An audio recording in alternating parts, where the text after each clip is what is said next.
Hi hello welcome back. ഇന്ന് school പോണ first day ആണ്.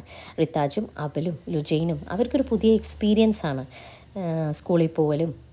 അതായത് അവരുടെ പഴയ ആ ഒരു സ്കൂൾ എൻവയോൺമെൻറ്റൊക്കെ മാറി വേറെ തന്നെ ഒരു ലൈഫും അവരുടെ ഒരു പുതിയ ചാപ്റ്റർ വീണ്ടും തുടങ്ങുകയാണ് അല്ലേ. അപ്പോൾ എനിക്കിത് ഭയങ്കരമായിട്ട് റിലേറ്റ് ചെയ്യാൻ പറ്റും. ഞാനും 6th ഗ്രേഡിൽ പഠിക്കുന്ന സമയത്ത് ഇതുപോലെ അലൈനിലാണ് പഠിച്ചിട്ടുണ്ടായിരുന്നത്. അപ്പോൾ അവിടുന്ന് 6th ഗ്രേഡിലാവുമ്പോൾ നാട്ടിൽ വന്നിട്ട് അങ്ങനെ പിന്നെ വേറെ പുതിയ സ്കൂളും പുതിയ ഫ്രണ്ട്സും ഒക്കെ ആയിട്ട് അങ്ങനെ പോയി. പിന്നീട് നമുക്ക് ആദ്യത്തിലൊക്കെ ഒരു സങ്കടം ഉണ്ടെന്നുണ്ടെങ്കിലും പഴയ ഫ്രണ്ട്സിനെ വിട്ടു പിരിഞ്ഞ സങ്കടം ഉണ്ടെങ്കിലും നമ്മളെല്ലാവരും എല്ലാത്തിനോടും അഡ്ജസ്റ്റഡായി മാറും. പുതിയ ഫ്രണ്ട്സിനെ കിട്ടും, പുതിയ ആൾക്കാരും പുതിയ എൻവയോൺമെൻറ്റും എല്ലാം മനുഷ്യർ അങ്ങനെയാണല്ലേ, നമ്മളെല്ലാത്തിനോടും അഡ്ജസ്റ്റഡ് ആവും എന്ത് സാഹചര്യമാണെങ്കിലും. പിന്നെ അതിനോട് അങ്ങനെ ചേർന്ന് നമ്മൾ ജീവിക്കും. അപ്പോൾ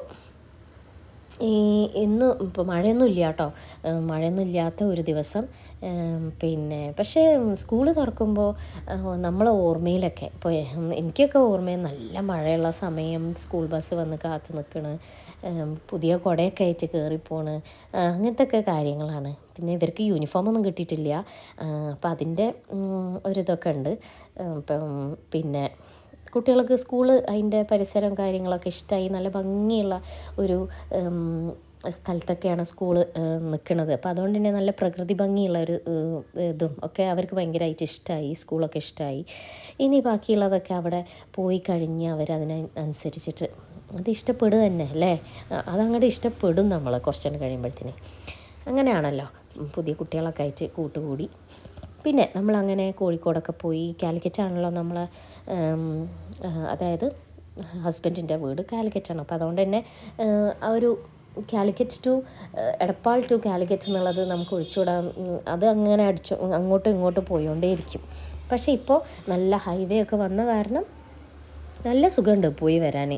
ആദ്യമൊക്കെ 2.5 മണിക്കൂർ എടുക്കുമായിരിക്കുന്നു, ചെറിയ കുട്ടികളായിരിക്കും. അപ്പോൾ എടപ്പാളിൽ നിന്ന് അങ്ങോട്ട് പോകാനും ഇങ്ങോട്ട് വരാനൊക്കെ ഭയങ്കര ബുദ്ധിമുട്ടായിരുന്നു. പക്ഷേ ഇപ്പോൾ ഒരു 1.5 മണിക്കൂർ ആകുമ്പോഴത്തേനും നമുക്ക് ഭയങ്കര ഒരു റഷില്ല, ഒന്നുമില്ല, വളരെ എളുപ്പത്തിൽ നമുക്ക് അവിടെ വീട്ടിലെത്തിച്ചേരാനും തിരിച്ച് ഇങ്ങോട്ട് വരാനും ഒക്കെ പറ്റുന്നുണ്ട്.